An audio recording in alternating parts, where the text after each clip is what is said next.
カズマ。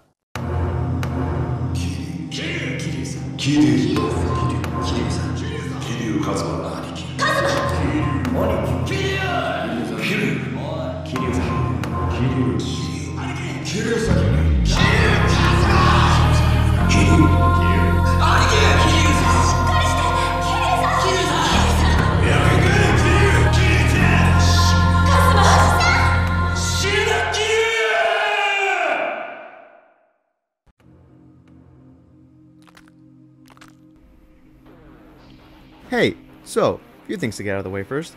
This ranking is all based on memory, and I haven't played the games in recent time. So if it seems like I'm missing a few key details or misremembering things, then I apologize. This is, again, my opinion, and I've experienced these games differently than all of you. So if you don't like what I say about certain games, remember I perceive them differently, and if you think I missed a point or purpose of something, then you know what, good for you guys, you saw it, I didn't. I would still highly recommend people to play the Like a Dragon franchise. Each game has its own uniqueness to it, and that's what I love about this series. Even my least favorite, which is...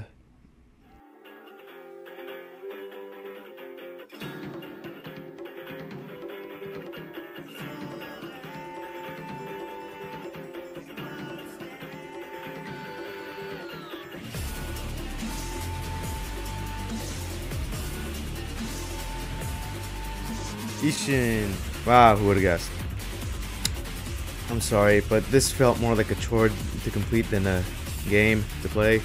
The idea of playing as Kiryu, or Sakamoto Ryoma, in the Edo period as a swordsman was really cool on paper. And with a gun too? That sounds sick! But like, man, did they execute this really badly. Especially with the special abilities they give you in the game. Granted, the Ichiban focus games have very wacky attacks and visuals, but you know, I grew to love that silliness. It was the whole selling point of the game, and it was great. But with Ishin, it just felt really forced. I didn't get the game to fight Daigo, who can fire a beam at me, or Majima with an instant kill move. I just wanted to play as a swordsman with a gun, and even that, it was pretty lackluster. Story-wise, maybe it's interesting. It's not my cup of tea. But you know, if people like it, then yeah, I guess I can see why. Again, I really wasn't invested in this game or the relationship between Ryoma and his brother. He was not on screen enough for me to give a damn about him, and I did not care about the twist that he was alive or behind the father's murder. Not to mention, the whole long battle before it. Oh my gosh! That was such a slog to get through. And this was just on normal difficulty too. Like, this is supposed to be normal? For people who've played the games before? Like, if I get into a regular, like, a street encounter, it feels like I'm fighting enemies that are leading up to the boss. The health for everyone besides, you know, the player themselves is stupid high. And it makes the game feel even more of a chore to complete. The only pro I can give is that the music is good. Really good. Like most of the games on the list, like the entire franchise in general. Even then, they managed to find a way to screw it up, because they added a Yakuza variant, and instead of just making a unique version of a song, like they did with the other characters like this,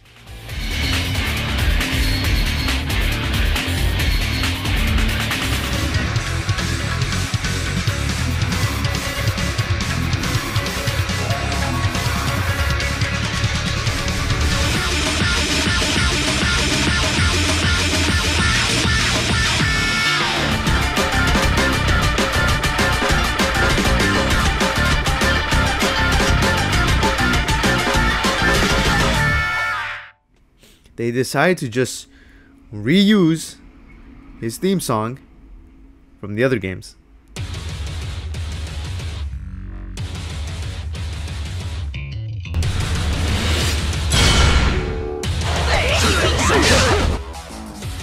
If this was a, you know, tier list ranking by the letters, it would be in this would be the only game in F tier. But I wouldn't exactly say this next game is far from reaching this tier.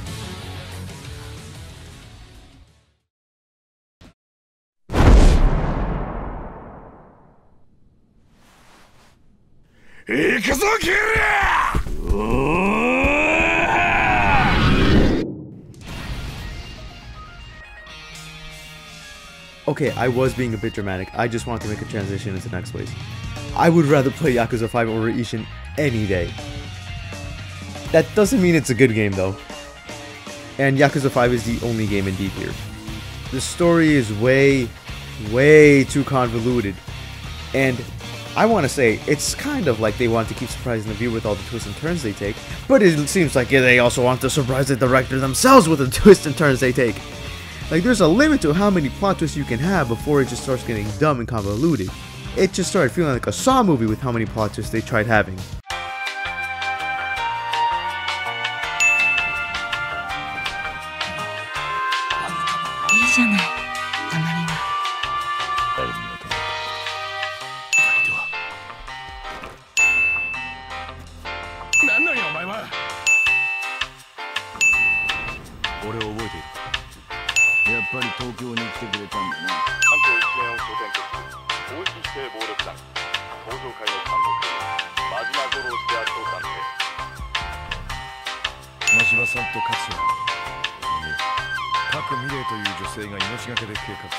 Aizawa 今どこにいる？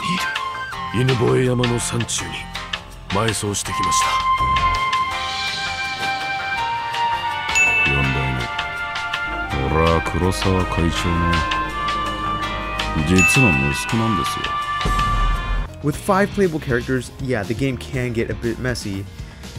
So I'll just go through my issues with each character's chapter. Kazuma Kiryu is approached by this random woman he never even met, promising a future for Haruka in the idol industry, and he just goes along with it? He's not gonna question who this random woman is? Not even be suspicious of the fact that she's trying to get him isolated from his family and the orphanage that he's running? He was the head of the Tojo clan. He just assumed this woman was trustworthy? Like, it's not like his go-to move is to kill everyone he comes across. Although, with, you know, the way he fights, you think otherwise.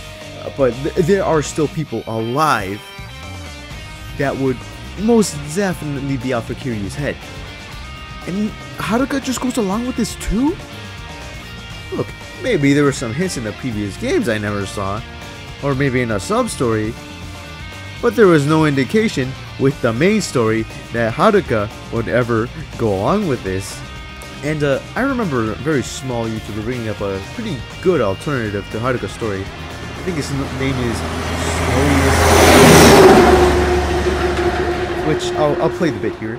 Or a big thing that is so blatantly obvious that RGG Studio should fire themselves for never thinking of. Instead of Haruka becoming some jackass stupid idol cringe Japan bullshit, she should have instead learned martial arts, and her whole story section should have been her entering a big martial arts tournament rather than some dumb idol thing. Just think about it for a sec. Kiryu leaves the kids at the orphanage all alone, and Haruka, thinking about how she got smacked in the face by Mina in Yakuza 3, thinks, maybe I should actually follow in my father's footsteps and learn how to defend the people I care about, except I'll actually do it successfully, Lamau. So what she does is she goes out and she starts learning karate or something. Then after however many years, as part of her training, she enters a big national tournament. You know who could have trained her too? Why, of course, it could have been Sosuke Komaki, the grandson of Kiryu's mentor, rather than Sosuke training Kiryu, which would have been all symbolic and whatever. Then Akiyama's involvement with Haruka's part still could have been the same thing, where he's just sort of sitting around defending her and whatever, but now it makes sense that he needs to do that because Kanae or whoever is training kids to try and beat Haruka to death in the tournament. Then Akiyama's all, nah, and beats them up instead.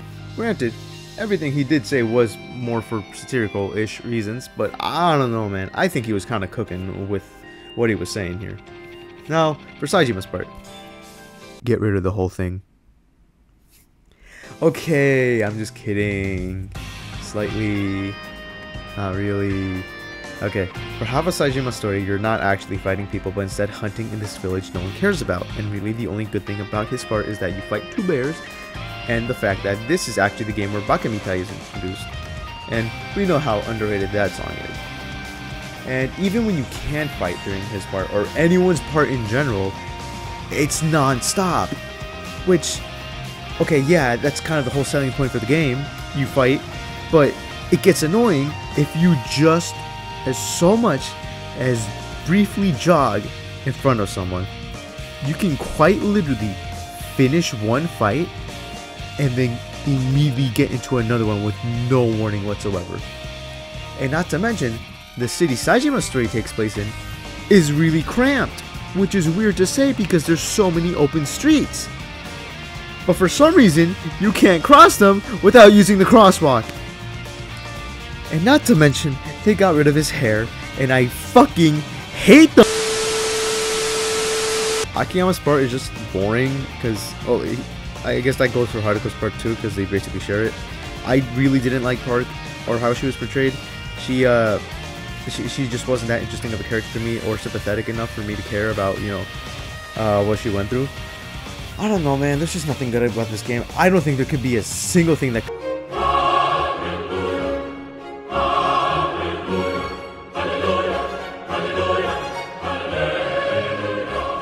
I am willing to admit when I'm wrong. Okay. I don't know what happened, but Shinada has one of the best stories throughout this entire franchise.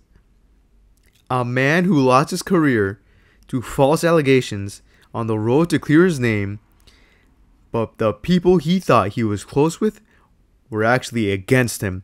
But one man, a goddamn debt collector called Takasugi. I did not like this guy at first, but he grew on me. He actually risked his life to save Shinada from danger. And the ending, Shinada back to square zero with no one around him, gets a... You know what? Just play the scene. もしもし。東京旅行はどうだ、品田。高杉さん。急にいなくなるからよ。心配したぜ。心配って、もうお金なら返したじゃないですか。そうじゃねえよ。金じゃなくて、お前の心配してやってんだよ。え？そういやミルクって風俗嬢の姉ちゃんが釈放されたみたいでな。お前に伝えてほしいことがあるって言ってたわ。ゴムなしベッド90分。3000でいいから店に来いってよ。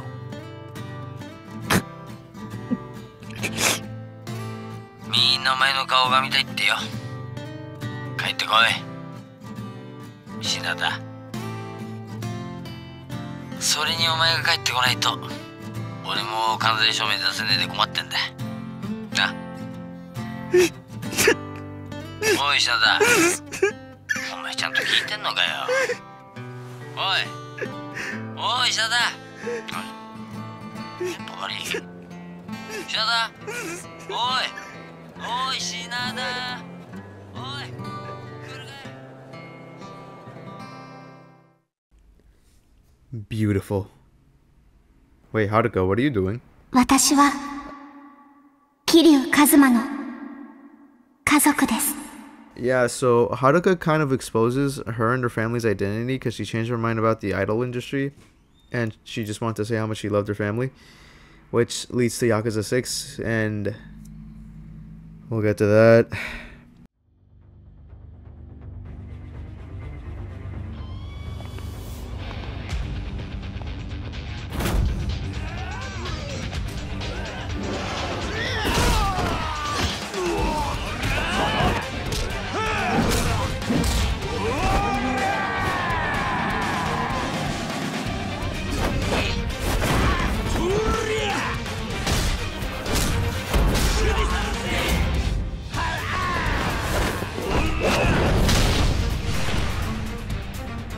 The original final Yakuza game for Kazuma Kiryu, the Dragon of Dojima,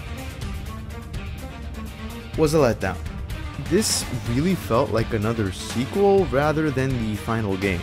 There's not really a recurring character with a major role here, aside from Akiyama and Date, and even saying that is a bit of a stretch because they probably altogether have a total of 10 minutes of screen time.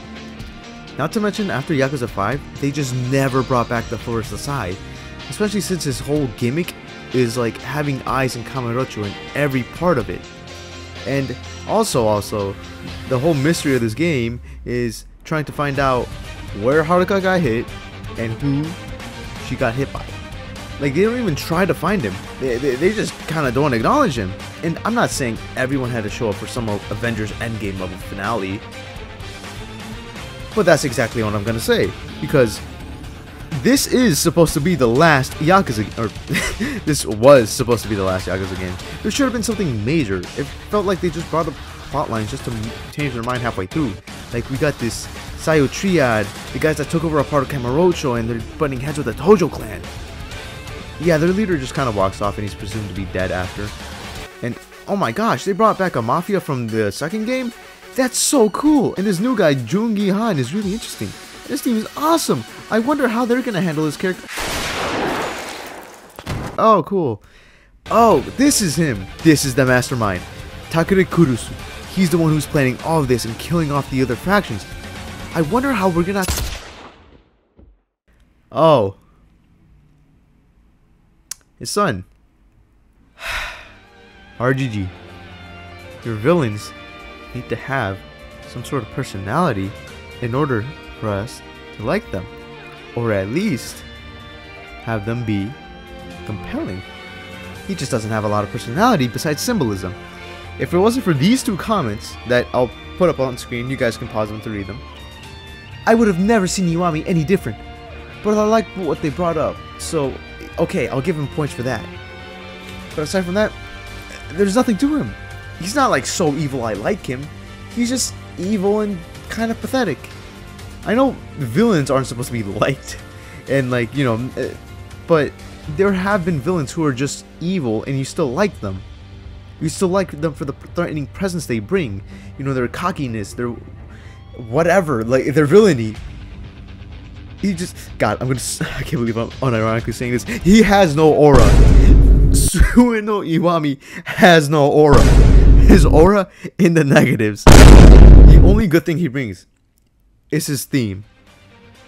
And I would have liked some quick time events in the fight, but to be fair, this was the very first game where they started using the Dragon Engine, and they did a decent job with what they did.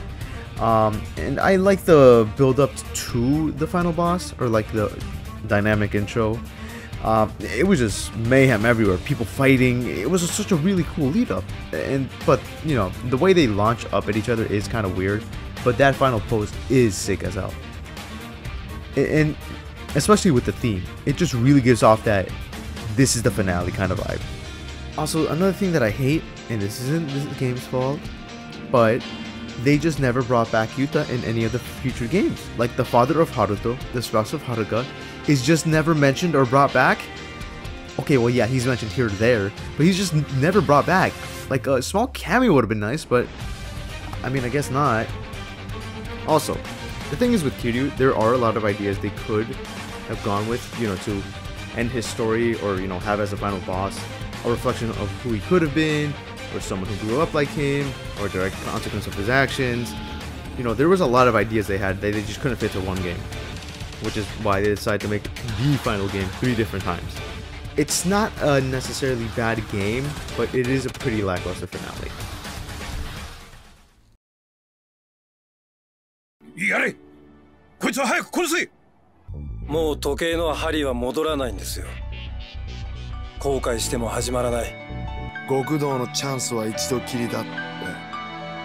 なら俺がちゃんとお前の思い受け止めたるわ。ああ、来いよ。行くぞー、秋山。おいや、起動。服装が、いや、宗像静止ろ。お前の野望はここで終わりだ。覚悟しろ。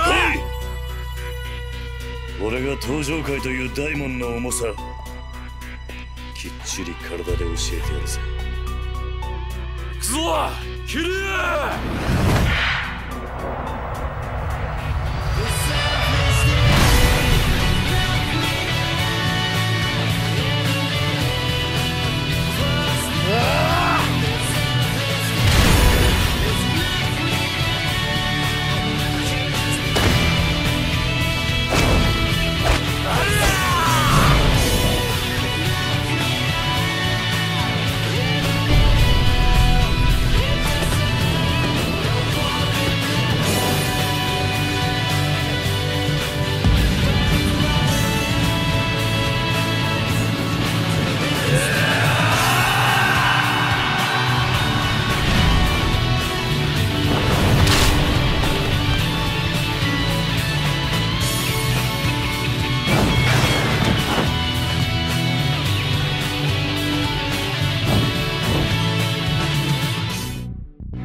first Yakuza game with more than one playable character.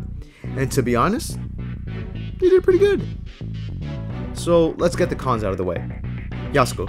She was a nothing burger of a character, and she was just basically a plot device to keep the story moving. Akiyama's part. The hostess minigame. I never got how it worked in Yakuza 3, and I still don't get it now. Saejima. The orphanage scene. Kiryu. Katsuragi. Okay, let me explain. I do like Katsuragi. Kind of. He's just, you know, a scheming, conniving bastard who's pulling the strings and who planned to winnow him and send Saejima to jail. He's what Kiwami should have been. A villain with no redeeming qualities, no tragic backstory, you know, a smug crook who's doing whatever it takes to reach the top. And the only thing that, you know, really just sells him is just his smugness, his aura. Jesus Christ, here we go again. He has aura. Kiwami still has no aura. Katsuragi, max aura. What? Are you serious? That's how he's killed off? Okay, look. Yasuko didn't even have to die here. If Kiryu wasn't such an idiot who just kept standing there doing nothing. They saw he was smart enough to carry a bulletproof vest. Why would they assume he wasn't carrying anything else on him? And honestly, I wouldn't have minded how he died if it was just planned better. They bring up how he's desperate to do anything to have some power over the commissioner or the police department. So have his pride be his downfall, his smugness, his, you know, have his cocky attitude be the thing that gets him killed. But whatever, yapping too much about Kiryu's part. Now on to Tanimura's, the final boss. We'll get to that later. Now for the pros. I really like that they had Kiryu take a step back from the story and, you know, give the other characters a chance to shine. Akiyama, I like his fighting style. He quite literally kicks ass. His backstory is pretty interesting. How him being a homeless man and knowing the struggle of what it is to, you know, be homeless and just be blessed at one point in time to have money in order to be this huge money lender, and in order to, you know, see who qualifies for, you know, the money people want, he has them do some sort of community service in order to get the money they need. Now Saejima. Oh man, okay. He was on his way to become an elementary school teacher until he had to join the Yakuza in order to feed him and Yasuko. And the shootout scene, man. That was one of the coolest things we got out of the series. But the Coliseum scene is even better. Seeing this jaded, strong macho man break down about how that shootout was one of the most traumatizing things he's ever been through. How killing those 18 men has left him a scar beyond belief. It was... They did good here. They did well with his backstory. But there is a twist with that story, which is the fact that he used rubber bullets and he wasn't aware of that. Which, yeah, it is a very stupid twist, but I think they still could have had Saejima carry that guilt nonetheless, because realistically he still got those men killed. But it's weird because, like, after this game he just kind of moves on from it. It's not really brought up that much besides just calling him 18 count Saejima. We don't really see him actually move on from that guilt, or, you know, deal with it in a, I guess, reasonable way. And they brought back a character from Yakuza 3, and, you know, they developed that character pretty well. I'm not gonna lie, I went from not giving a crap about this guy to actually being somewhat sad for when he died. I don't really have much to say about Tanimura, to be honest. He's a pretty cool character. I don't think his story shines as much as Saejima's or Akiyama's. Though I would still like if the character returned in a future game, or hell, maybe even the Judgment franchise, since, you know, it's all about detective work. Okay, so back to the cons. They really fumbled the bag with the final boss. Okay, so the themes are pretty good, but Munakata's fight, or, you know, the police commissioner's fight, is really what brings the whole thing down. Tanimura is not the best character for these kinds of crowds, and he can be overwhelmed easily, especially since he's more like Yagami in the sense that he's flexible and can twist enemies around and incapacitate them. He's not a tank like the two Yakuzas in the game, where going through crowds is basically a warm-up for them. It only took me 2 tries, which was really aggravating, but you know, I did do it. But the ending. Oh god, the ending. They have Munakata, the big bad, the mastermind behind it all, backed into a corner. He still makes himself a threat by shooting Akiyama, but luckily he had a fat stack of cash under his shirt that stopped the bullet. But instead of kicking that gun further away from him, they just kick it in the distance. They can still reach it, which allows him to get it and off himself. He escapes his long punishment with a quick death that the main characters just allowed him to do for no fucking reason. They really dumbed them down here, and it brings the story down by a lot. But you know what? It's all good. We're moving from C tier to B tier, and we're starting B tier off with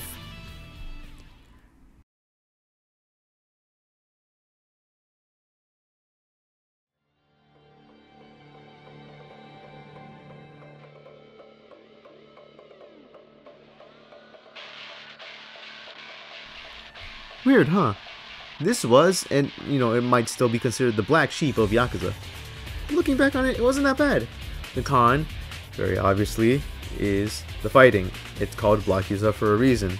The enemies block everything you throw at them, and the first boss is absolutely difficult for no reason. It gets annoying, but the story is pretty good, guys, I'm not gonna lie. And Joji Kazuma was a pretty neat way to expand on Shintaro Kazuma's life. We didn't really get much about him or his family in 0 or 1, so you know, the twin brother twist wasn't that bad. It was also nice to see a different side of Kiryu, you know, the family man, the uncle all the kids look up to. Sure, the orphanage stories do get a bit forced into the game and it does feel like a drag, but I can still appreciate what they tried doing here. It was also the first game to introduce karaoke and their first ever dynamic intro. And it did an okay job, but you know, it was a start. And without that start, we wouldn't have never ever reached the peak of what these things were leading up to. Although, yeah, the dynamic intro looks a little goofy, especially since it's painfully obvious that they were just running in place. Mine was a pretty interesting character. You know, I'm not really a big fan of, you know, revealing backstories at near the end of the game, but with him, I guess it kind of makes sense. He's basically a reflection of Kiryu's character.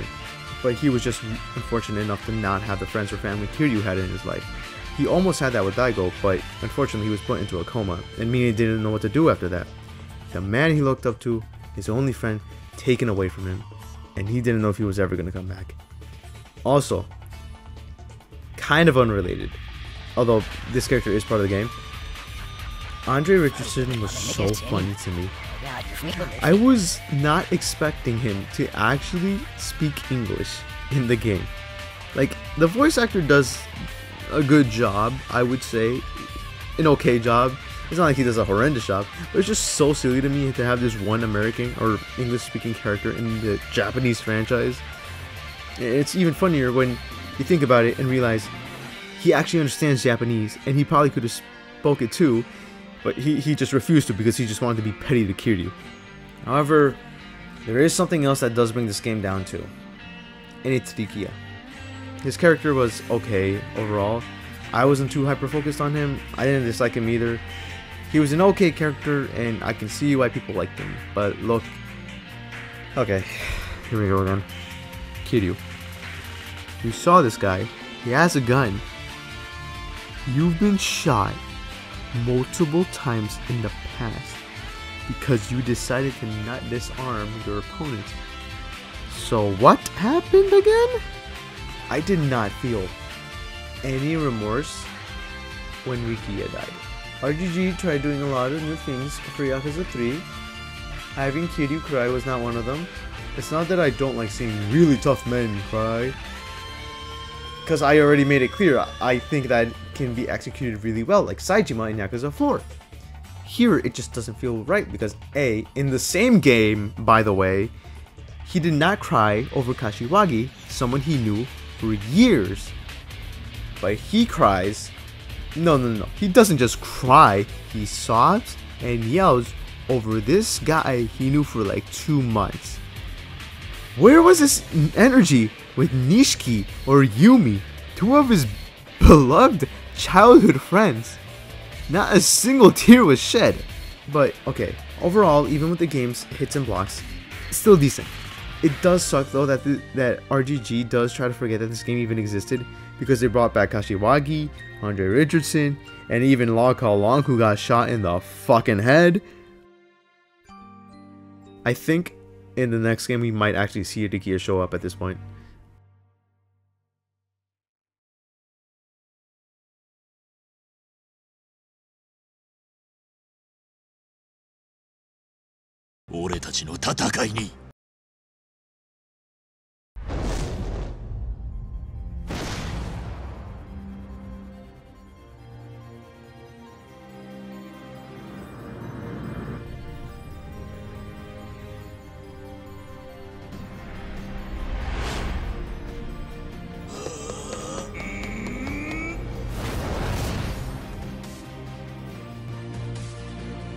Alright, let's get the cons out of the way.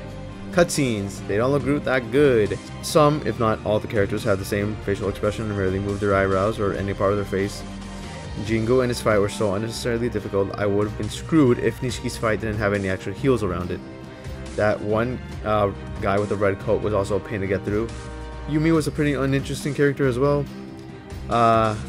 Like, we need a Yakuza 0.5 that explores the events between 0 and 1. A game that goes more in depth around the characters of 1, like Date and Yumi, because it seems like you're supposed to already know everyone in advance, but this was the very first Yakuza game, so we don't know much about them. And I didn't really like this forced side story of Date's daughter and the forced kid.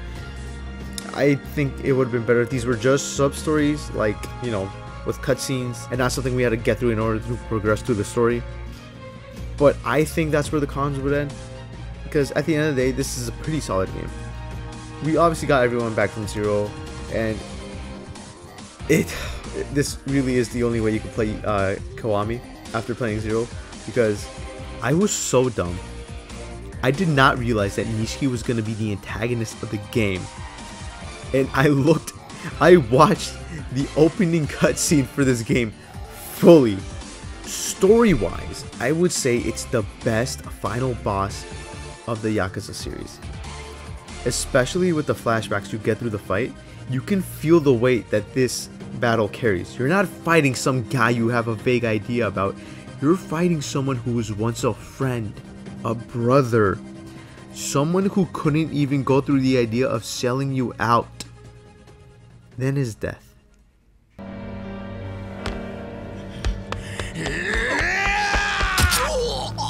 Nishiki!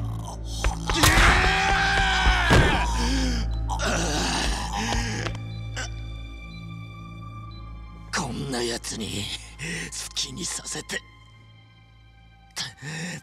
たまるかよ。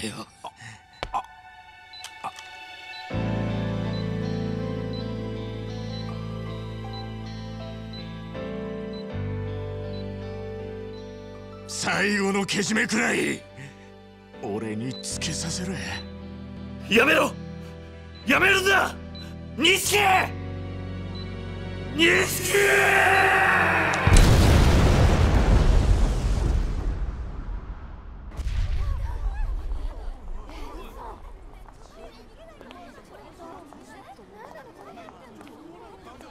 I genuinely couldn't believe that he died.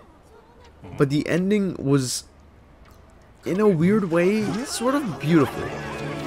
Like, seeing the money flying out of the Millennium Tower, the citizens going for it, seeing the characters that we met throughout the game reacting to the explosion. I don't know, I just really liked that scene a lot. It felt like an actual ending to the game. That being said, story kind of boring. It's a really good sequel to 0, but nothing that special.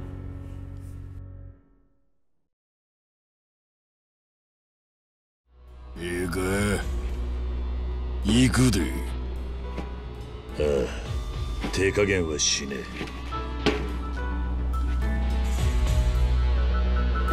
来い！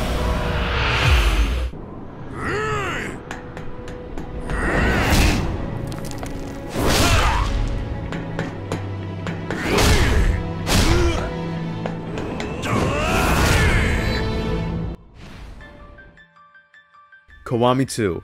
This used to be my favorite Yakuza game for a while, but a lot has changed then. Now, let's get to the cons. Playing this game after 0 and 1 really threw me off a bit. I was really accustomed to the 4 fighting styles, and it was really a shame to see them go. But this was my first exposure to the Dragon engine, and I got used to it, and you know, I liked it a lot. A lot of people were complaining about the annoying green filter, and it's kind of... I kind of did not notice it at the first playthrough. Now that, you know, it's been pointed out, I'm like, okay, yeah, I guess that filter is annoying. But, you know, the story, it's alright. Nothing too crazy or special. It would be the start of the many attempts the Tojo clan tries to, you know, come to an alliance with the Ome Alliance. We also get introduced to Daigo in this game, and he was pretty cool. Ryuji Goda, he wasn't really a compelling or complex character, but I don't know, he was still kind of charming. His whole mission is just to fight Kiryu to the death so he can be the only dragon. Not to mention, he saved Sayama at the end, which made me love the guy even more. Speaking of which, Sayama, a cop and love interest for Kiryu.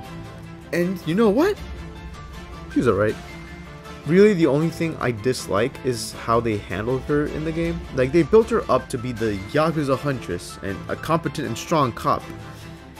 But like, you know, when confronted with the gang, she literally gets taken down with a slap to the face. Come on, man, I don't want to see that. Like, at least have her get taken off guard because they were playing dirty. And like, near the end, she charges at an armed person and she yells while she's charging at them, which kind of gives off her position. But aside from those gripes, I enjoyed seeing her and Kiryu's relationship grow. There were some, you know, missteps here and there, but overall I do enjoy what they tried doing here.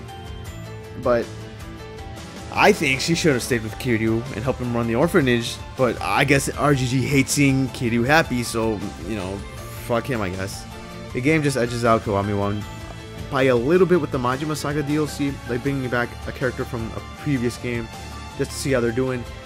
And the mechanics for the Mad Dog style sucks, but this dynamic intro is sick as hell, so I'll give them that.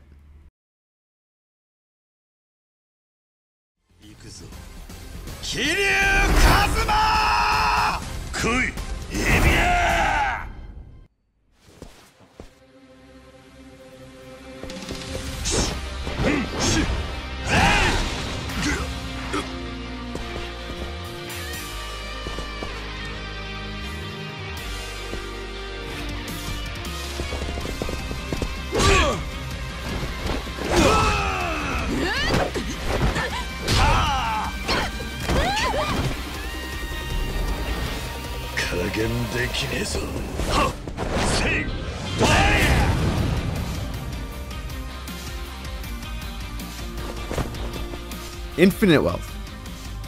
I was so excited for this game when I reached it. The actual final game to end Kazuma Kiryu's story. And oh man, it was alright. Cons. The antagonists, Ebina and Bryce, were extremely underdeveloped. I feel like there was a lot more they could have done with Bryce, especially because he had that intimidation factor around him, with how just things just worked out for him.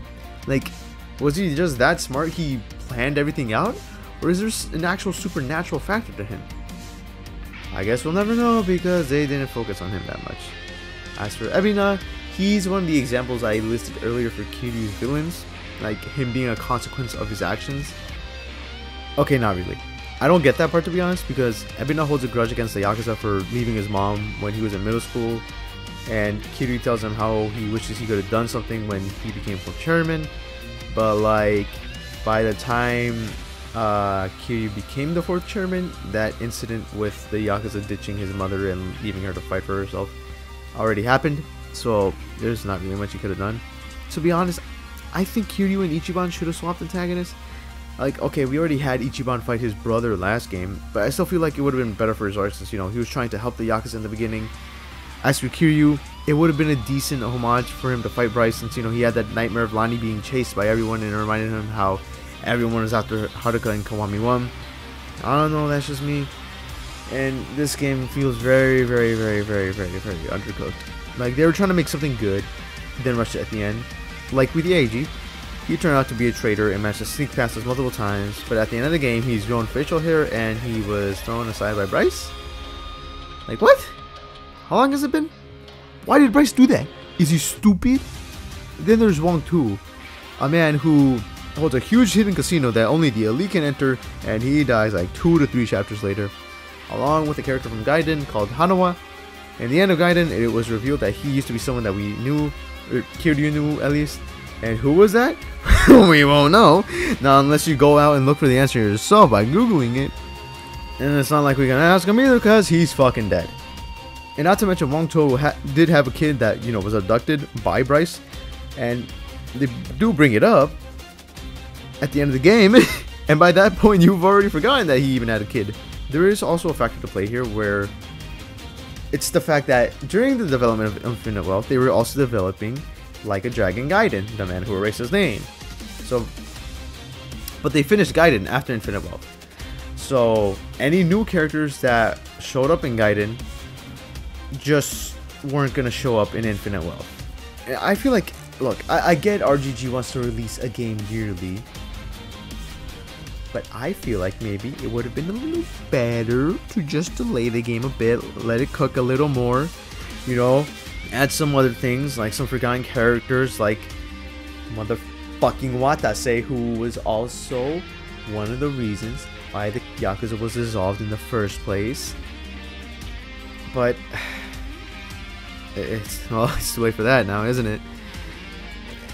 Also, the whole thing with Ichiban and Saiko's relationship, it was handled very poorly in my opinion. I can totally see Ichiban being an idiot around women. Like, he's been locked up for 18 years. He's got no riz, no game. But Saiko was definitely not reasonable with him either. Like, she even admits that, but they still don't even try interacting with each other or trying to settle things until like near the end of the fucking game. Also, they did my boy Jungi dirty. They introduced him like 3 chapters before the finale. So, thanks for that, I guess. And my last critique is the quick time events and dynamic intros feel really stiff, and the characters' expressions are kind of expressionless. Infinite Wealth feels like it's missing like bits of its soul, like, which is why I think they should have been taking longer to work on the game, like delay it to another year so it could be like perfect, or you know, great, better than what it is now. And okay, I know what I just did was a lot of critiquing, more than the games before, but I can't deny they did do a lot right here as well. So we're back with the turn-based system, which is, you know, the unique thing about like this specific series, I guess, even though it's the same series, but you know, it's not called Yakuza anymore, it's Like a Dragon. But Dragon's Resurgence, we are not gonna gloss over that. You quite literally break the turn-based system and you just go back to beating the shit out of people the old-fashioned way. And I also really like the memories you go around and see throughout Kamurocho and Yokohama. That was a really neat addition to the game that I think Yakuza 6 was missing. It really does make it feel like it's the last game. And the fight with the 3 Jimas was awesome. I'd say I was more hyped with, you know, Majima and Saijima's fight in Like a Dragon. But man, when you switch stages to see the memories that, you know, Kiryu has made with them, that was sick. I really wish we could have had them as playable characters too, or pound mates in the end. But you know what, this is good too. I also really love seeing Kiryu's sub-stories reconnecting with people from the previous games, except Yakuza 3 because RGG loves forgetting that that game existed. But it's nice to see how certain characters are doing after the first appearances. And Ichiban's story was really emotional too. Finally being able to see his real biological mother after all this time was so sweet. Especially with everything he went through in Like a Dragon.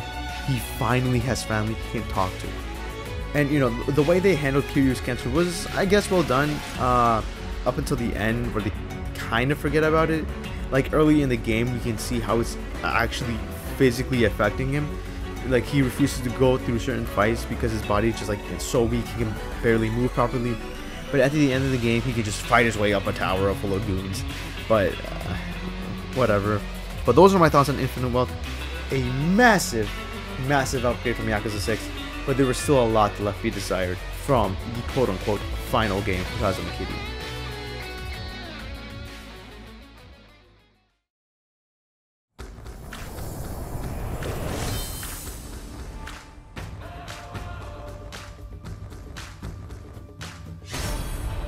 Like a Dragon, Pirate Yakuza in Hawaii. That is such a mouthful.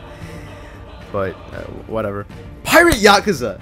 We are now in A tier, guys. So, I have never played a pirate-like game before. So, this was basically an entirely new experience to me. And I gotta say, this was the most fun I've had playing a Yakuza game. I loved the pirate ship and deck battles. They don't feel too long or drawn out. It all feels just incredible. Shooting cannons, having cool as hell pirate fights. They even brought back Nishida and Minami from Yakuza 2 and 4. That was really neat. Now, in Yakuza 0 and Kiwami 2, a lot of people had some issues with the Mad Dog style from Majima. And I'd say they made some improvements on it. But what really stole the show was the Sea Dog style. God, you dual wield pirate swords and carry a gun. That's so fucking cool. Why couldn't you be like that?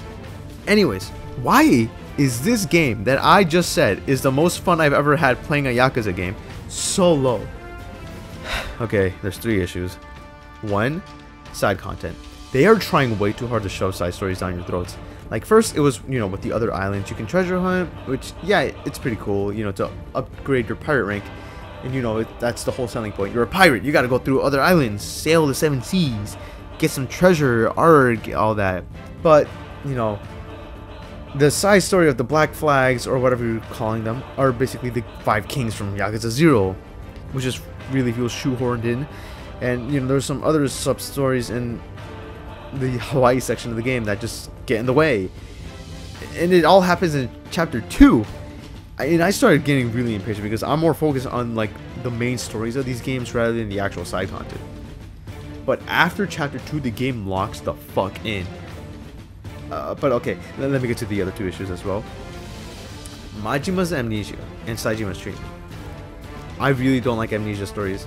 It feels like a lazy way to come up with a story, and I feel like they could use it in a better way that doesn't require Majima to lose all of his memory. Because to me, as fun as the game is, I have to remember, in the back of my mind, this isn't Majima. Okay, he looks like him, sounds like him, acts like him, he literally is him, but he doesn't know that. He doesn't know who he is. And I think that's really wasted potential, because I would have loved to see some interaction with Nishida and Minami, and of course Saijima. We barely get to see them interact without having to refer to the fact that they're like brothers. Just like, oh, Kyodai, oh, Kyodai, Kyodai this, Kyodai that. Like, Jesus. As much as I didn't like Yakuza 5, I think it has by far the best interaction with the two, with that barbecue scene. I would have loved to see more of that in this game, but they went with the amnesia route. And, okay, the post-credit scene does make up for it just a little, which sucks because I think the game could have handled the amnesia route a little better, because they could have just had Majima forget why he was on Nele Island to begin with.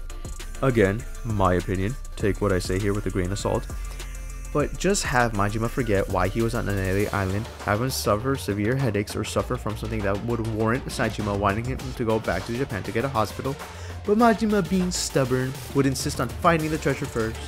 Everything could have gone the same. Have him bond with Noah, Jason, and Masato, enough to convince him to not go to Japan with Saijima since he wants to help these guys find the treasure. And speaking of Saijima, I feel like he gets picked on a lot in this game. Like, he feels like, I would say a punching bag, but I feel like if I would try to punch him, my wrist would break. But, you know, he gets the short end of the stick a lot, and it doesn't really do much of the story. They kind of just make jokes at its expense, and he doesn't deserve this. Okay, fair enough. I will say though, this game has one of the best endings of the entire franchise. Is it recency bias? Of course it is. If you've seen it, you just know this is peak. Anyways, fun game, neat mechanics. A story could have done a lot better though.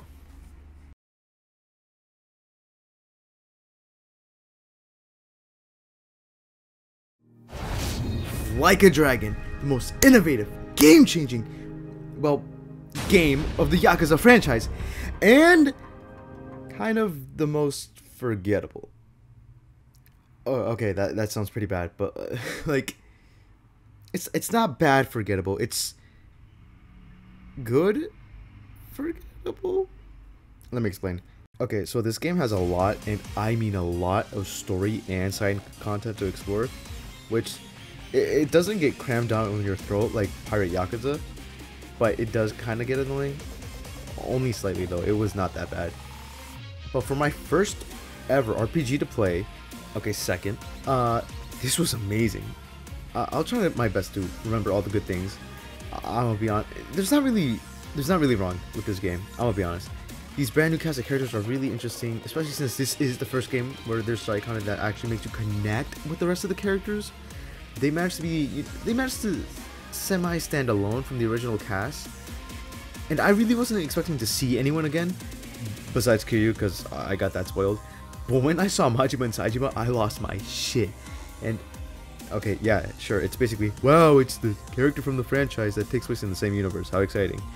But like, dude, you have no how hyped up when this started playing.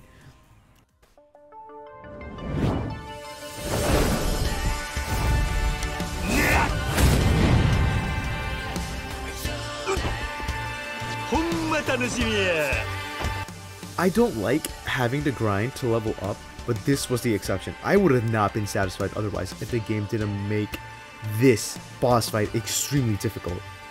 And the best part is, even after beating them, they weren't even going all out.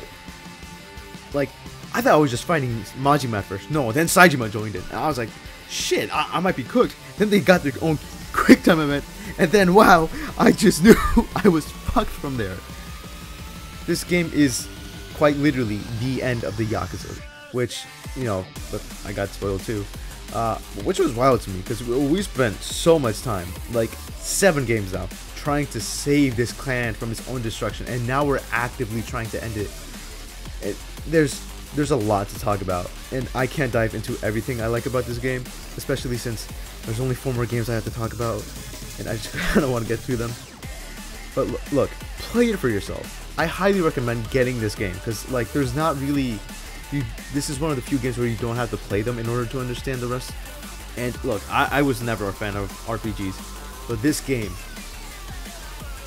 well, it still didn't make me a fan, but like but if, you know, if you're gonna release another RPG style Yakuza game, shit, I'm all for it. Guys, we are now in S tier territory. These are games that I believe have little to no flaws whatsoever. You know, there are some small things that, you know, kind of bug me, or I might not like a little bit, but again, these are near, if not pitch perfect games. I highly recommend you all to play these games.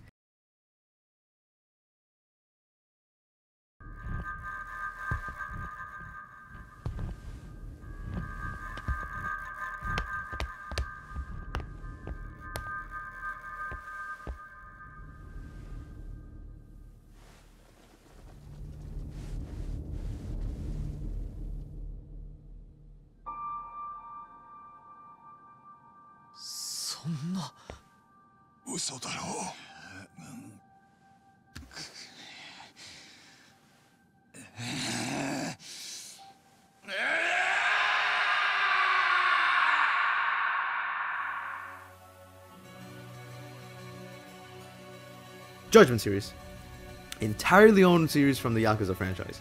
Takes place in the same universe, but you know, they bring up the Tojo clan here and there, some side characters from Like a Dragon. Hell, they even make a cameo in the series. But overall, it's its own thing, with its own cast of characters and story unaffected by the Like a Dragon franchise. Aside from the whole Tojo clan getting dissolved, that still happens. So, Takayuki Yagami, former lawyer now detective, hired to investigate a bullying issue in a high school in Yokohama. Along with him is his partner Kaito, Sugiura, Higashi, and Tsukumo. While trying to solve the bullying issues at the school, they are also trying to solve a murder case that happened in the same city. This gets deep. Like, so much happens in this cat and mouse chase that I can only explain in summary what happens. And even then, I would not be able to cover everything. So, a handyman called Kuwana turns out to be responsible for the murder, and among many others. However, each victim had one thing in common, that being bullying. They drove their victims to suicide, ridding their parents of their innocent children. Kuwana, with the help of others, gets the abusers, and brings them to the parents of the victims, letting them take justice in their own hands. And I'm gonna be honest, this game has the best story in the entire list. The only reason it's not number 1 is because I don't have a good reason actually. I just prefer number 1 overall, and you know, it's my ranking after all.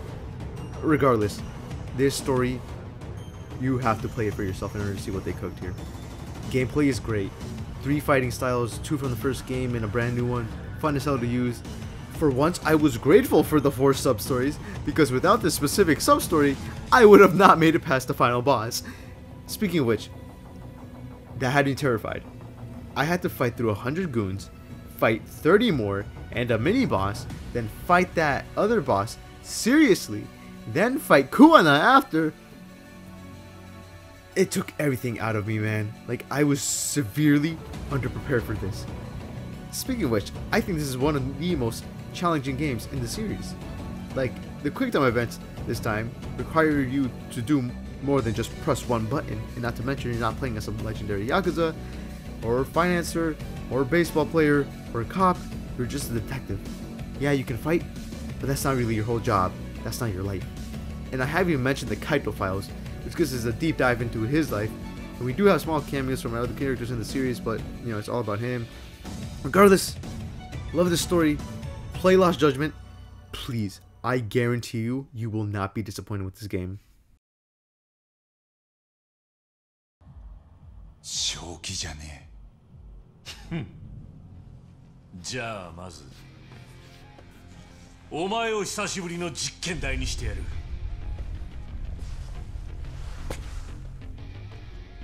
死んじまったらその時はお前も目えぐってもらえ。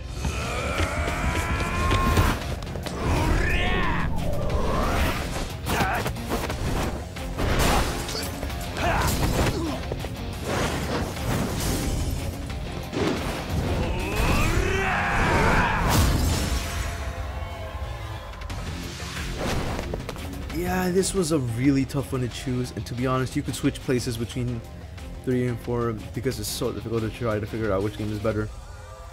But ultimately, Judgment has to be number 3. I get a lot of people don't like the detective side quests, but I kind of like them. I can appreciate what they tried doing here. I feel like it really helps it stand out on its own from the other games. Also, not to say there wasn't tension in Lost Judgment, because there definitely was, believe me. But I feel like there was a lot more here. Especially since there's a mechanic called Mortal Wounds, where if you get hurt by an enemy super attack or shot, you'll be left with permanent damage to your health. You have to go to a doctor in order to get a med pack to heal it. And I like that feature. Because again, this is some legendary Yakuza who eats bullets as a light snack. This is just some guy with some good fighting skills. He can get hurt. He's not an unstoppable force. Not in this game, but quick synopsis. Takayuki Yagami, as we said before, used to be a lawyer. This was because in 2 cases involving the same suspect, he pleaded not guilty for both of them, letting that guy walk free, and he will later be framed for, you know, killing his girlfriend. Now, I cannot explain in a short amount of time how this leads to this next detail, but, you know, if you play the game, you'll figure it out. Now, there's this mole serial killer going around killing the people of Kamurocho, having this specific style and gouging people's eyes out, and it's up to Yagami to try and find out who this guy really is and why he's doing what he's doing, which would lead to him going to a medical facility specifically called the ADDC. There they find a drug being developed called AD9, and you know, it's kind of being used on people against their will. And anyone who catches wind of this or finds out, they're taken care of by the mole, which turns out to be a detective, Mitsuru Kuroiwa. And god damn, this guy was just so cool! And a pretty clever twist, not to mention. It was pretty subtle, because at first this guy was just on our case, like he didn't like us. I just assumed, you know, he was just kind of a dick.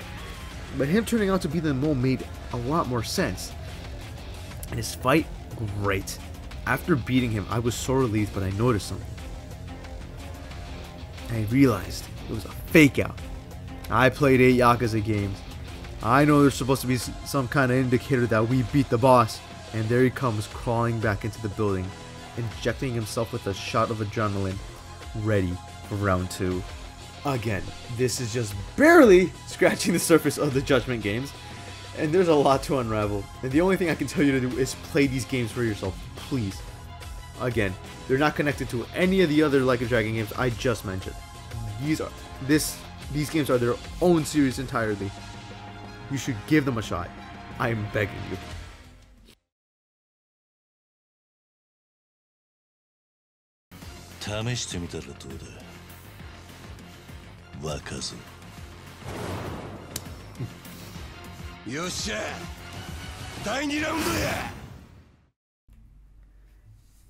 Gaiden.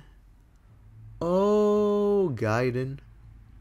If it wasn't for the 8 games of build-up, this probably wouldn't have hit so hard.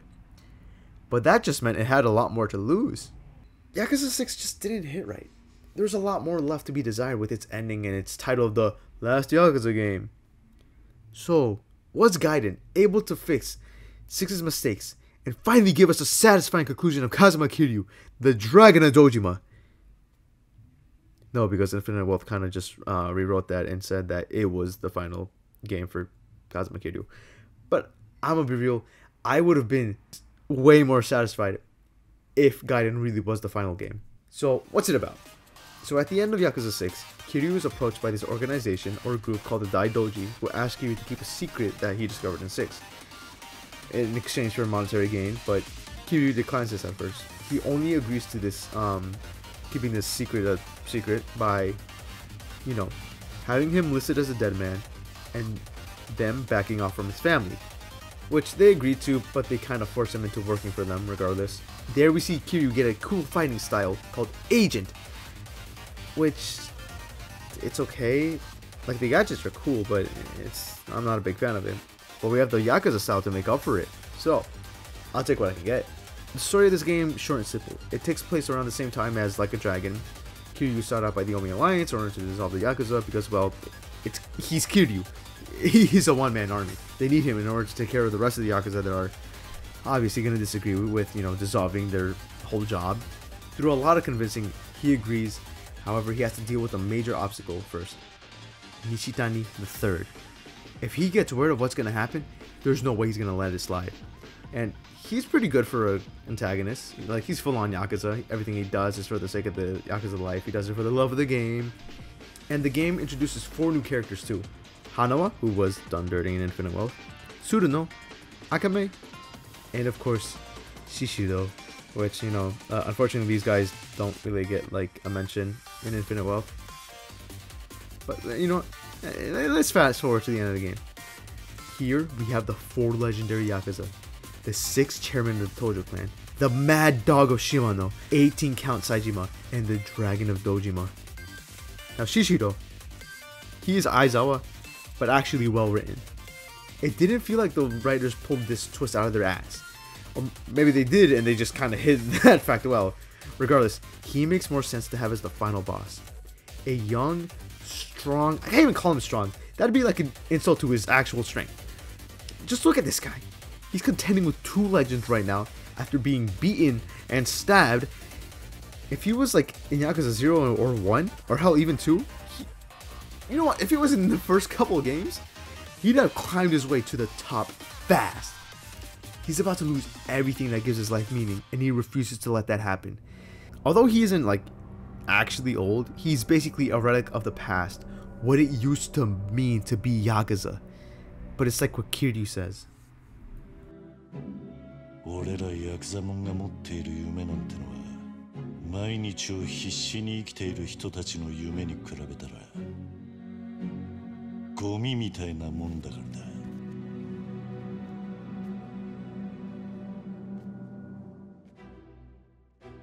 It's heavy for him to be saying this because, although technically speaking he was only Yakuza for like 2 games, and even then that screen time was probably even less than the game's length, but for a while this was his life. He idolized this. His biggest inspiration, his father figure, his best friends, all of them were people in the Yakuza. But even he realizes that this lifestyle doesn't matter anymore. And at the end of the day, it's just a burden on others who are just trying to live their everyday lives. they don't matter anymore. Whatever influence or power they have is dwindling. And they need to accept that. In the final fight,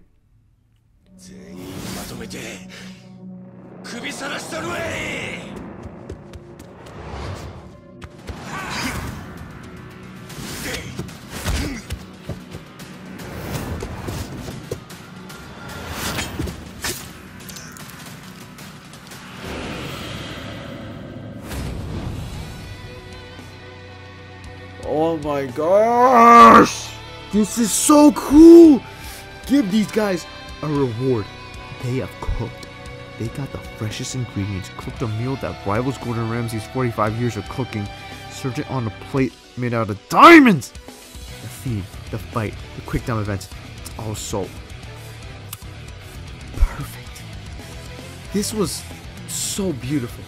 This is the only boss fight that doesn't take place at night or at that fucking tower. And I guess technically speaking, Pirate Yakuza could also not take place at night. But like, we're in a cave, so I wouldn't know. Regardless, this just symbolizes that this really is the end of the Yakuza. The sun setting on the now vacant building. The two clans that had an iron grip on Japan. The Tojo clan and Omi alliance finally being put to rest. Then we get to the ending. Kiryu is at a Daidoji hideout. And although he was working for them, he did deserve a reward, which was...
私も太一ももうお酒飲めるし、絶対楽しいよ。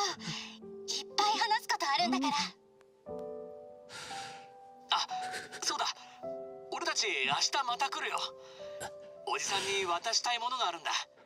はるか姉ちゃんたちもカメラに話してもらいたいし。おじさんに渡したいものって？そっか、それいいね。じゃあまた明日。じゃあね、おじさん。あいにくカメラは現地のエージェントがすぐに取り外しました。監視対象にバレた以上妥当な判断です。そうだな。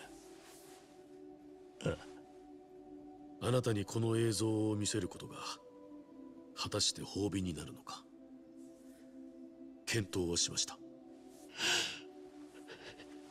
いや、見せてくれた。感謝する。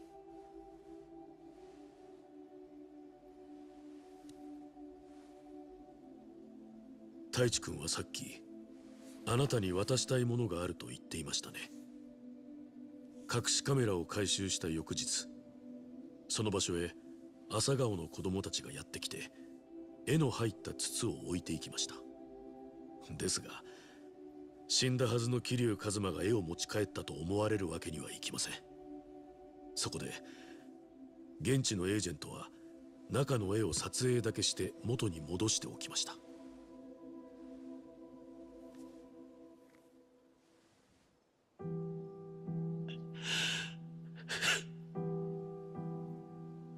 ハルト君が描いた絵です。真ん中にいるのがあなたでしょうか。うまい絵だな、ハルト。見ろよ、4歳ってのはもう字が書けんのか。最後に会った時あいつはまだ喋れもしなかったの。なのに立派にやってますよ、はるかさんも他の子たちも。まったくだ。あいつらとっくに自分の足で立って歩いてる。なのに俺が一人で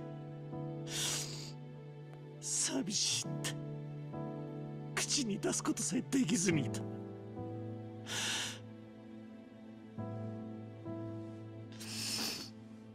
子離れできてなかったのは俺だけだったんだな。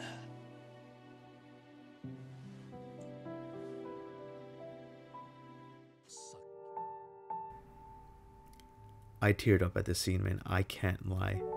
It was nice for Infinite Wealth to give him back, you know, his name in life.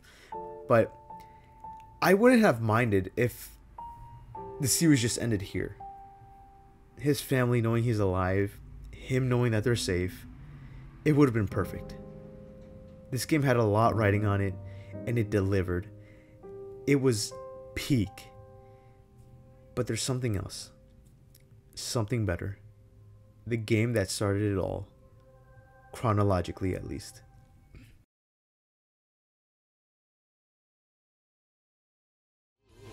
Justice for breaking the law, breaking the world, 壊せ切り裂け tenderness for breaking the rule 六法全書じゃ縛れない波乱分子さ振り上げた握り拳が俺たちのジャッジメント Okay, yeah, Zero is overrated. I don't care. It's overrated for a reason. This is peak Yakuza. This is the Yakuza game.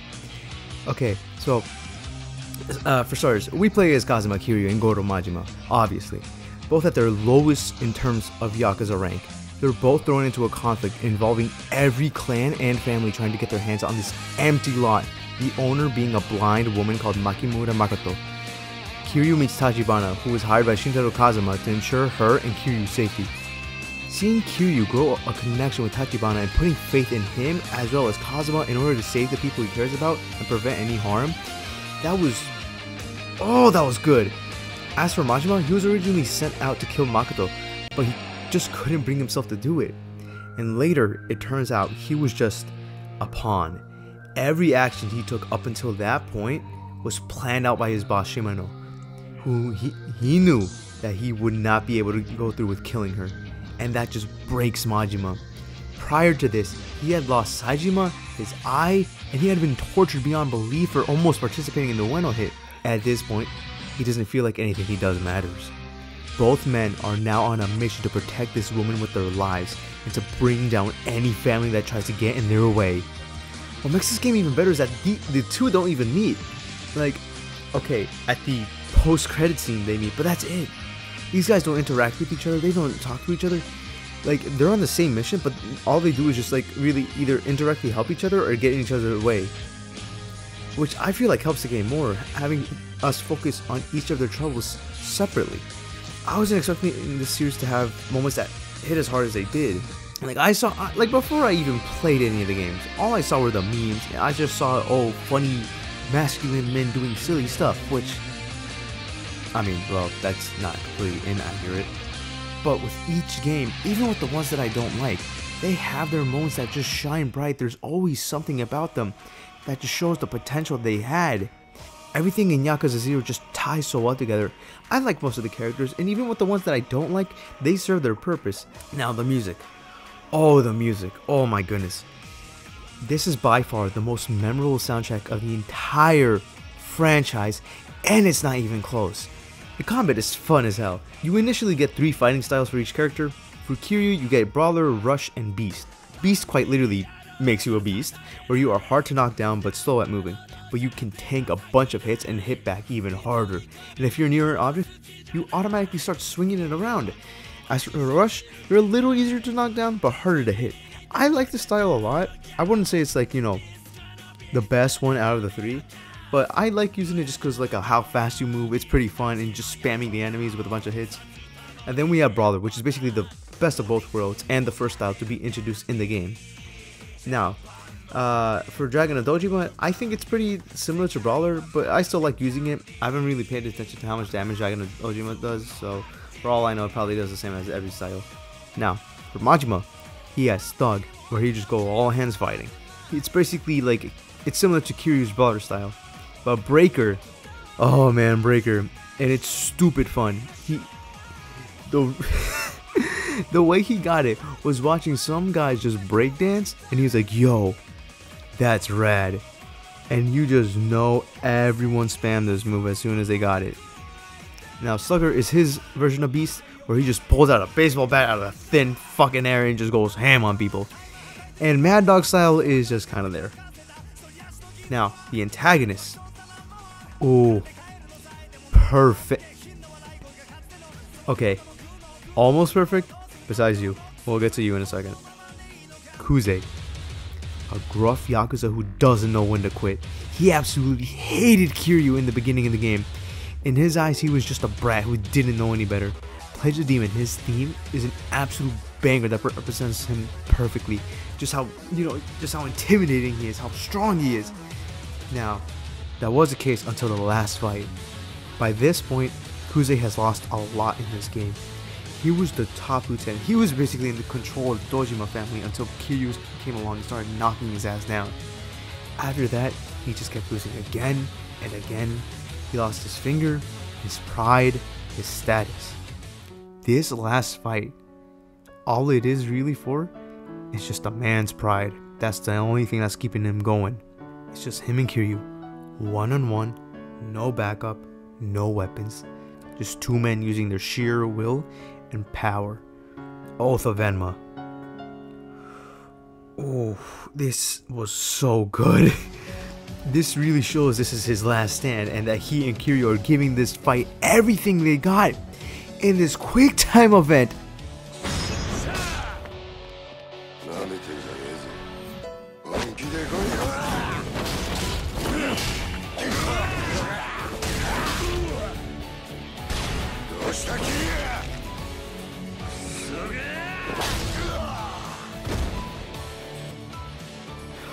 Oh man, see, this is what I mean. Infinite Wealth was really lacking the oomph. You could just feel each hit through this quick time event. Now, moving on to Awano. He really wasn't that present in the game. He's just someone who's concerned about what he's gonna do later. Golf, hang out with the women, or just bask in his money. He's at the top of the world. So now what? Where else could he go? Sure, it's nice to bask in the glory, but the struggle is what really made the trip worthy. He got too comfortable. Awano stopped fighting for his glory, and now he just lost his drive to keep climbing. Although he hasn't moved, he still fell off. Which, by the way, I don't know if this was intentional or not, but it explains why he doesn't have like an actual cutscene leading to his fight or a dynamic intro. He's fallen so far from grace that he doesn't even get anything special for this. No cutscenes, no dynamic intro. He had so much potential, but he just stopped when he could have kept going. It's like Majima said. こんな時代に踊らされてなかったらその拳でてっぺん取れたかもしれない。あんたにはそれだけのもんがあったはずや。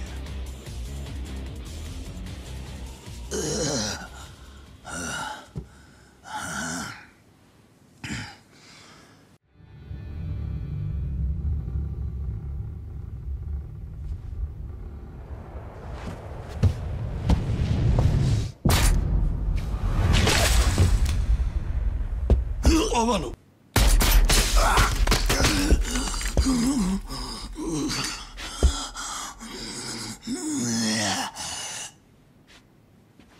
何やってんだてめえよ。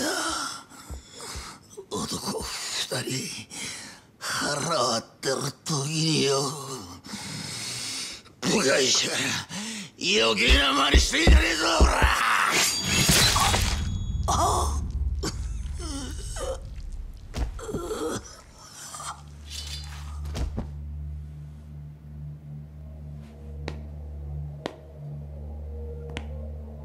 島野が始末したはずの男がこうまで俺に盾ついてくるとはな。マジバ。お前らだけはもう何があっても死んでもらわな収まらんのや。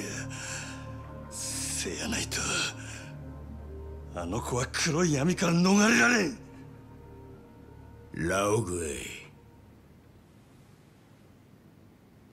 イ、油断するなよ。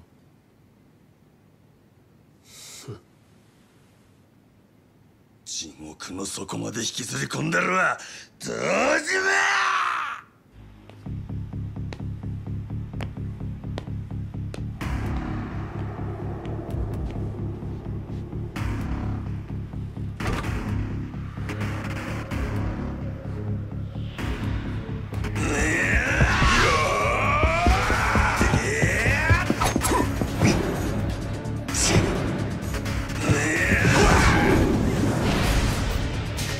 Then we meet Lao Gui, an assassin who's become so much of a monster that it quite literally deformed him physically. He's a reflection of who Majima could have been had he actually gone through with killing Makoto. And they built him up pretty well. Like at the beginning of the game, Kiryu's framed for murder, and it was originally our main task to find the guy who did it. But with so much happening, we would eventually forget that, you know, we were supposed to find the culprit behind all this. And then the game hits us with his reveal, and goddamn, this fucker aura farmed the hell in his intro. The way the two roar at each other while charging, the dynamic intro, the music, it's so good! Throughout the game, Majima is connected with Makoto. These two have a depressing past, having losing their families, having their sight impaired in some way, and having no one but each other's company. And okay, this might not come as a shocker to like most of the fan base, but yeah, I think Majima's story was a bit more captivating than Kiryu's. I'm sorry, but I'm not saying Kiryu's is bad or anything. It's just, wow, the creators really know how to keep you hooked. Like as soon as you finish one character's part of the story, they switch you over to the other character's part of the story, and you just want to get back to like the original character's part.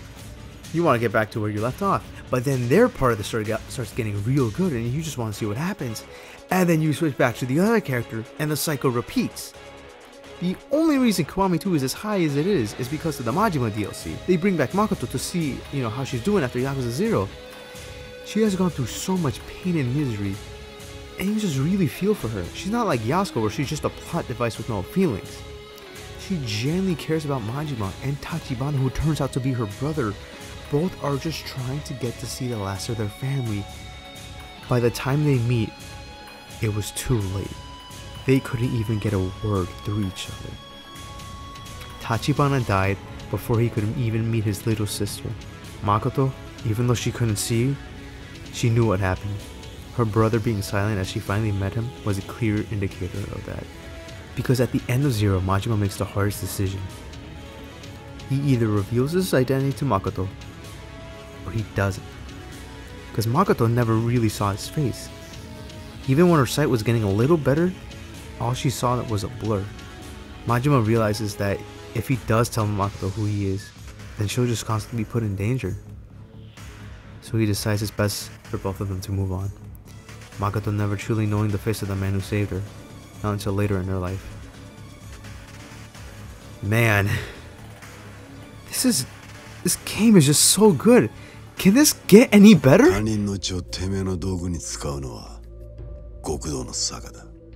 Oh, yeah. So, like, I would say Shibusawa and the enemies with machine guns in the last part of the cruise are one of the few flaws this game has. I feel like he wasn't given enough of a personality to stand out from the rest of the antagonists. Kuze, he speaks for himself. He's a stubborn badass who refuses to back down. Awano, snobby rich guy who let himself get caught up in the glory. Lao Gui, a sinister assassin who's become so good at his job that it physically deformed him. Dojima and Shimano, although they're not fightable antagonists, they are both sleazy but calculated bastards who have up to this point been pulling the strings and planning every detail.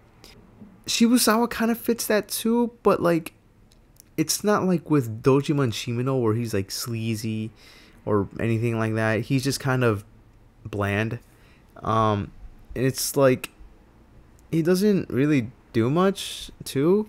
Like he was pretty much waiting for the perfect opportunity to do anything, which I mean I guess is smart, but he's just kind of silent. There's not really much to him. But he does have one saving grace.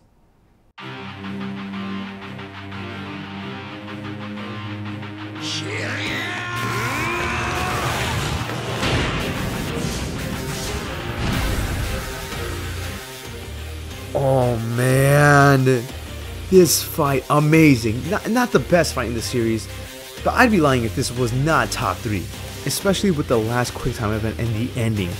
This is the most enraged we've ever seen Kiryu. He never outright states it, but he wants to kill Shibusawa. He's gotten innocent people killed in this fight for the empty lot. People he was friends with, people he connected with. This is what puts Zero's fight over Yakuza 6's. Because Kiryu can say how much he's going to kill Kiwami and all that, but that doesn't reach this level of enraged Kiryu. Just continuously beating his opponent, even when their health is just less than a centimeter away from calling it quits, he keeps going.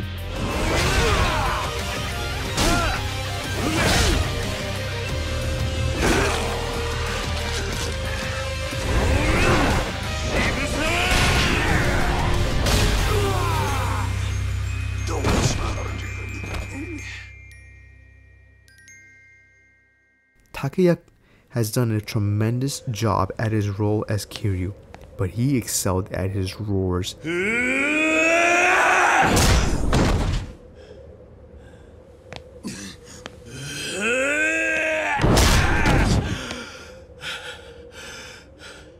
You feel every punch.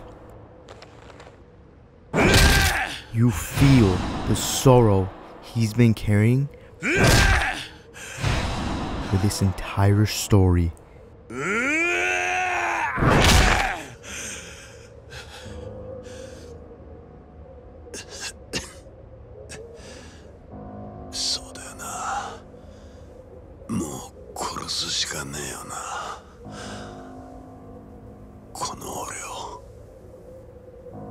やれ桐生。それでこそ風間慎太郎を継ぐ本物の国土だ。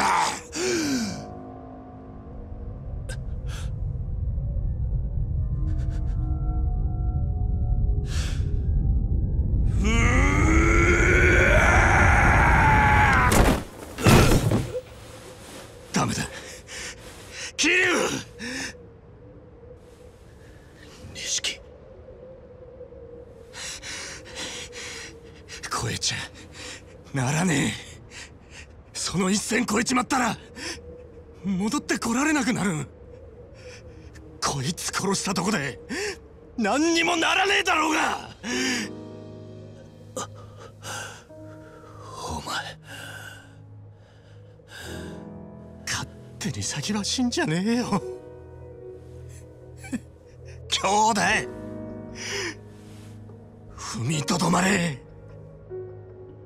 いつか最後の一線を越えなきゃならねえ時が来たら、そん時は俺も一緒に越えてやる。だから錦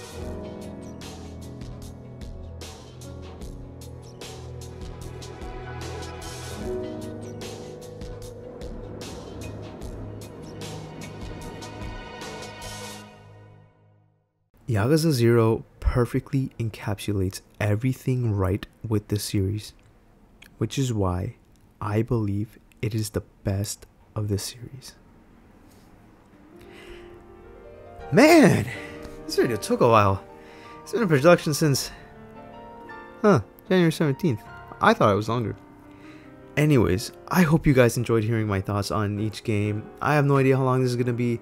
My guess is an hour and a half. But I'd say I'm satisfied where I rank these games. And honestly, with the games that I rank low, I still love what the community made with them and what RGG tried doing. At the end of the day, that's what I look forward to the most, because man, does the Yakuza community make some bangers. And quite frankly, I think Toshiro Nagoshi, RGG, and everyone involved have worked on such a beautiful series. I can't wait to see what they have stored in the future for us. And you know, they may have their misses from time to time, but when they hit, they really hit. You could say they hit as hard as like a